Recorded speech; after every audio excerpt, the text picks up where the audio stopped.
Toda vez que você entrar num serviço de streaming como a Netflix e pesquisar um filme ou um documentário sobre a Segunda Guerra Mundial, vai encontrar um monte de produções norte-americanas. Os documentários mais enviesados do History Channel, ou vai encontrar uma enxurrada de filmes de Hollywood, como por exemplo, O Resgate do Soldado Ryan, Bastardos Inglórios, Coração de Ferro ou então Até o Último Homem. Todas essas produções cinematográficas, sejam elas filmes ou documentários, têm um padrão. Todas são feitas pelos Estados Unidos da América para recontar a história da Segunda Guerra Mundial. Os americanos contarão uma história absurda de como eles foram capazes de salvar o mundo da tirania do eixo. Vai ter filmes tão absurdos que vão contar a história de que os americanos sozinhos foram capazes de lutar contra as potências do eixo e livraram o Ocidente do nazifascismo. Que história incrível, né? Pena que é uma baita de uma mentira. Olá a todos, meu nome é Heron Fernandes e no vídeo de hoje eu vou mudar a sua percepção sobre a maior guerra de todos os tempos e sobre quem é realmente o protagonista da Segunda Guerra Mundial. Um spoiler, não é os Estados Unidos da América. Vamos fazer isso desmentindo 5 grandes verdades que essas produções cinematográficas nos vendem. Primeiro de tudo, os Estados Unidos foram os protagonistas da Segunda Guerra, e foram eles o principal exército responsável por acabar com a tirania das potências do eixo. Não. Na prática, o que salvou o mundo foi a soma de vários exércitos ocidentais unidos. Foi a soma de vários países que lutaram juntos para acabar com o eixo. Mas ainda que a gente mude o critério da pergunta, ainda que a gente se pergunte quem foi o exército mais importante da Segunda Guerra, a resposta ainda não é os Estados Unidos da América. Exatamente porque havia um outro exército que foi muito apagado na história, mas que fez toda a diferença. Trata-se do Exército Soviético, ou o Exército Vermelho, que na prática foi o que mais matou e o que mais morreu. Você não vê filmes sobre esses caras.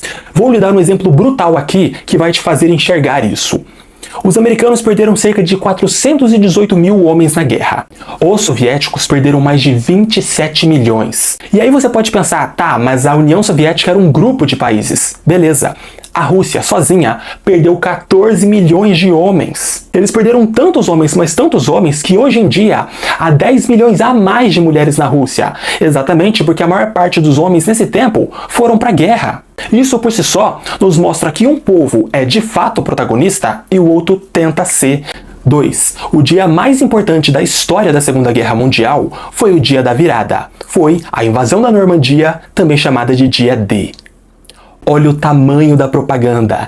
O nome do dia é Dia D. Tem como ser mais direto e explícito do que isso? A invasão da Normandia foi a invasão de tropas americanas com o auxílio de tropas inglesas e canadenses na região da Normandia. O objetivo da missão era desnazificar a França. E esse dia foi sim muito importante. Não chega nem perto de ser o dia da virada. Tanto que quando o Dia D aconteceu, a Itália fascista já tinha caído. E o Mussolini estava lutando contra a resistência italiana e estava sendo massacrado. No mesmo tempo, o exército nazista estava apanhando e estava sendo jogado de volta para a Alemanha pelos soviéticos. Sendo assim, o dia que realmente tudo começou a mudar foi a famosa Batalha de Stalingrado, que aconteceu na cidade russa de Stalingrado, na União Soviética. E por quê? Essa batalha em Stalingrado já seria determinante de um jeito ou de outro, independente dos vencedores. A Batalha de Stalingrado fazia parte da Operação Barbarossa, parte da invasão do eixo na União Soviética.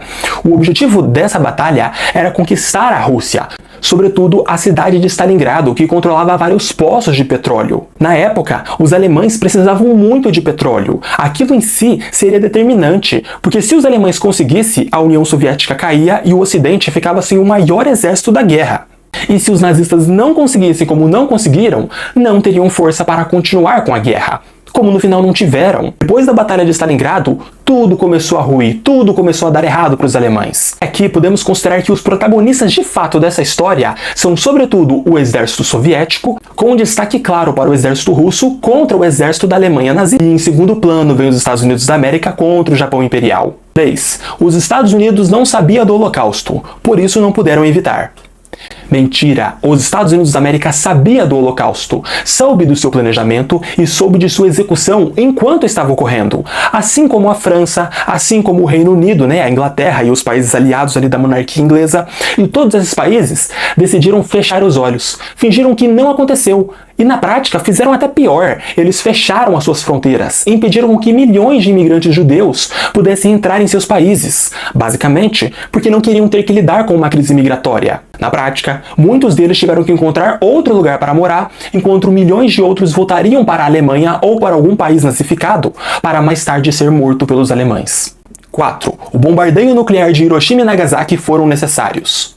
Mentira! Já nessa época o Japão já havia perdido, quase não havia assim mais homens para lutar pelo exército imperial japonês. Os americanos fizeram o que fizeram, não apenas para acabar com o Japão, mas sobretudo para mostrar ao mundo todo que eles eram a potência mais forte e que a União Soviética, com o seu modelo comunista, não os ameaçaria. Só que, diferentemente dos alemães, que foram julgados em tribunais de justiça, os americanos nunca foram julgados pelo maior ataque terrorista da história, que foi o bombardeio nuclear contra civis em Hiroshima e Nagasaki. Quinto, a foto da vitória.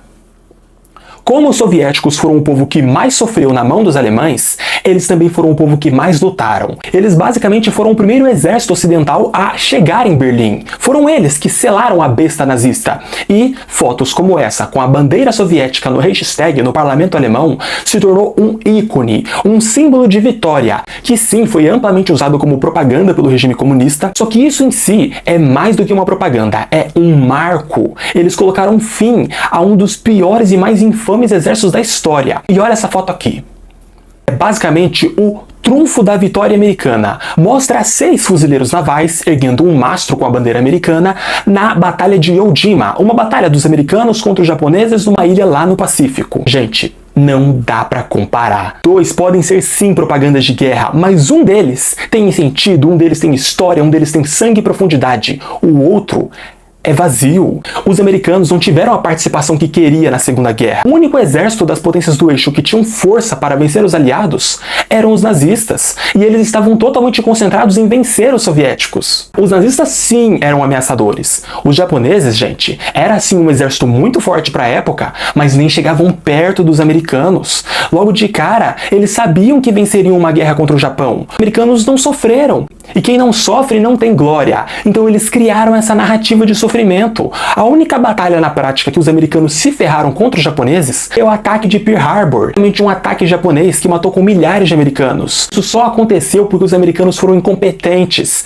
e foram arrogantes, subestimaram seu inimigo. Uma foto tem a bandeira soviética, que tremula com glória e triunfo das ruínas do nazifascismo, e a outra é só um marketing forçado de guerra. É só uma foto com uma bandeira americana sendo erguida numa ilha aleatória no meio do Pacífico. Só para constar, a Batalha de Iwo Jima foi bem fácil para os Estados Unidos vencer. Esse foi o maior conflito da história da humanidade. Morreu 80 milhões de pessoas. Então eles precisavam ter mais envolvimento, mais história. Começaram a dar dinheiro para as produções culturais, tanto que hoje eles têm a maior indústria cultural do planeta para recontar a história.